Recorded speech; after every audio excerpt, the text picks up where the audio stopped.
সৌদিয়া পরিবহন ও রাঙ্গামাটি বাস মালিক সমিতির বিরোধের জেরে রাঙ্গামাটির সঙ্গে সারা দেশের বাস চলাচল অনির্দিষ্টকালের জন্য বন্ধ ঘোষণা করা হয়েছে। 22 জানুয়ারি সকাল থেকে রাঙ্গামাটি চট্টগ্রাম মোটর মালিক সমিতি এই সিদ্ধান্ত কার্যকর করে। হঠাৎ করে যাত্রীবাহী বাস চলাচল বন্ধ হয়ে যাওয়ায় চরম ভোগান্তিতে পড়েছেন সাধারণ যাত্রীরা। কেউ কেউ গন্তব্যে পৌঁছাতে বিকল্প পরিবহনের খোঁজে ছুটছেন।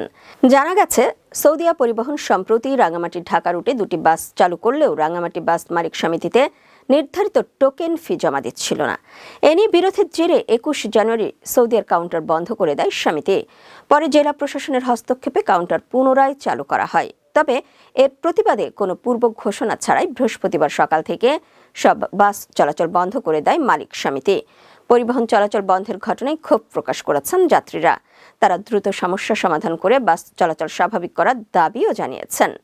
রাঙ্গামাটি জেলা প্রশাসনের অতিরিক্ত ম্যাজিস্ট্রেট বলেন, হঠাৎ এমন সিদ্ধান্ত অপ্রত্যাশিত। বিষয়টি গুরুত্ব সহকারে দেখা হচ্ছে এবং দ্রুত সমাধানের জন্য সংশ্লিষ্টদের সঙ্গে আলোচনাও চলছে।